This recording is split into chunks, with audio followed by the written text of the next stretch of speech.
Dr. Green, welcome. So first of all, tell us what is at Chernobyl now? What is at Chernobyl now is the remains of the core of the nuclear power plant that melted down and much of the damage that occurred from the resulting fires and the rest of the disasters in 1986.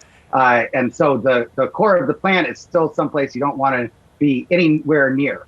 So there's nothing really, I think, of value that's there and much that might be dangerous. And so what's the point of the Russians having taken it? It's a little hard to figure out. I have three hypotheses.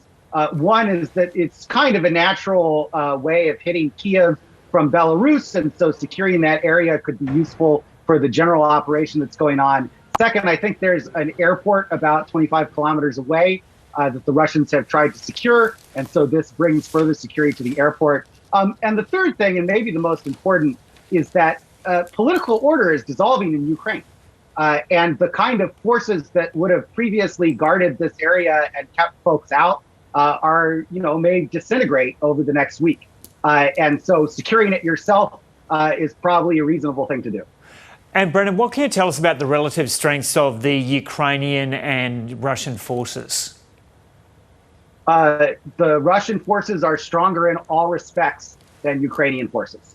And so the only interesting question about the war is how long it's going to take and how costly the Ukrainians can make it for the Russians. But the outcome is not really in doubt. Yeah. And so taking into account what's happened over the past 20 hours or so since this began, what's your best bet on how long it's going to take for Russia to gain control of the nation?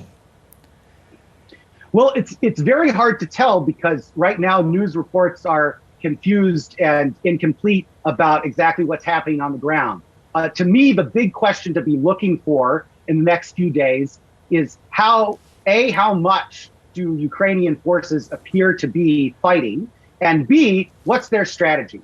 And so if Ukrainian forces retreat in good order into the cities and basically make the Russians come dig them out, the process could be quite lengthy and will be very costly.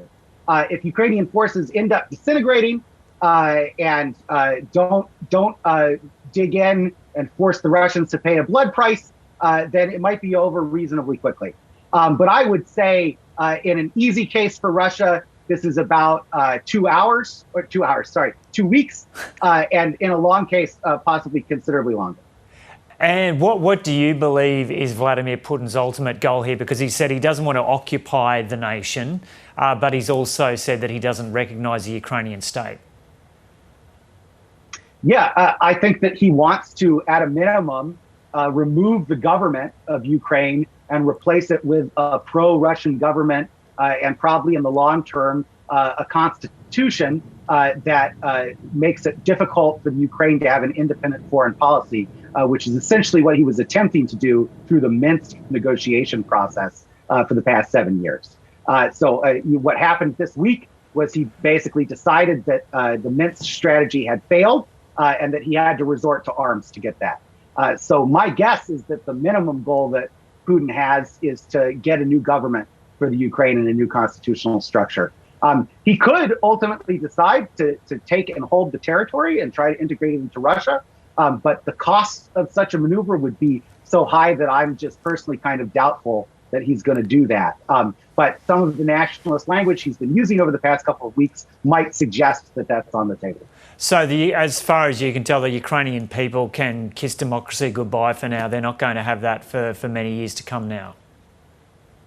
Yeah, well, it's not clear that Ukrainian democracy really means very much today.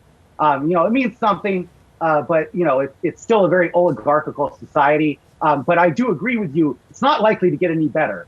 It is not a good time to live in Ukraine, and times are going to be getting worse for at least a good while.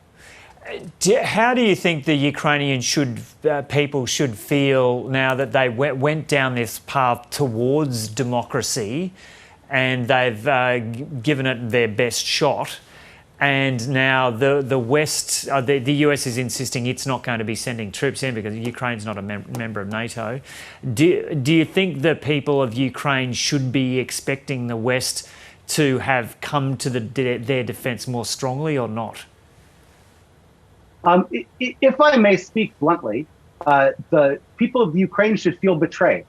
And they, in my opinion, right, just my opinion, but I think they should feel betrayed by their own leadership and by the West more generally, which had made overtures and offers that convinced their politicians and convinced the public that they could become a Western-oriented state. And that was just never going to be the case. It's never been the case that a small state living next to a great power gets to independently determine whatever it wants to do. And so naturally, they ought to feel like they've been led down the primrose path, which is now they're at war and there's no one to help them, right? And they're going to lose this war and it's going to be very painful. And so everyone here, including the Russians, right, who bear the primary moral responsibility for what's happening today, should have made different policy choices. And the people who live in Ukraine ought to be asking themselves why their politicians were not looking out for their interests. So what would have been a more honest way to approach this from a Western perspective, the issue of Ukraine over the past several years as it went down the path towards democracy? Look, I think you have to acknowledge, to begin with, that Ukraine was a divided society, right? It has ethno-linguistic divisions that run right down the middle of the country along the Dnieper River. And in that kind of situation, having a state that pulls permanently to the east or the west was naturally going to divide the country and was naturally going to bring outside influences into internal politics. And I think that a much better path would have been a more neutral path, which, to its credit, Ukraine has tried to work out in the past, sort of playing east and west off against each other, getting benefits from both sides without ever sort of joining up with one kind of alliance or one kind of set of economic and political arrangements, right? And the fact that the West basically tried, in my opinion, to pull the Ukraine into its sphere of influence was a terrible error. And unfortunately, it's the people of Ukraine that will have to pay for that error. Mm. And so, as far as you're concerned, the West should have given that guarantee to Russia that it would not allow NATO to join it? It should have tried to negotiate some way, right? So maybe, your previous guest was talking eloquently about NATO's open door policy, right?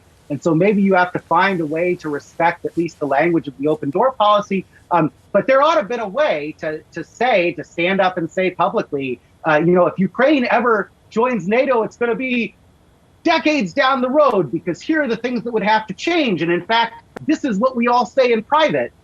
So our previous public statements that suggested the contrary were really the wrong thing to say, right? That's the kind of thing that you could have done, right? You could have said the West is going to stop military cooperation with Ukraine because we know that military cooperation really, really causes the Russians to foam at the mouth. But maybe the Russians need to concede that economic cooperation with the West is something that is in the Ukraine's interest. I'm not saying you could have done a deal, right? Ultimately, that depends on what Putin is willing to accept and what the West is really willing to offer. But you could have tried, right? And the West has essentially opted not to try, not just over the past 3 months, but over the past 7 years. Yeah. Okay, Brendan Green, really good to talk to you from Cincinnati, Ohio. Thank you very much for having me, sir.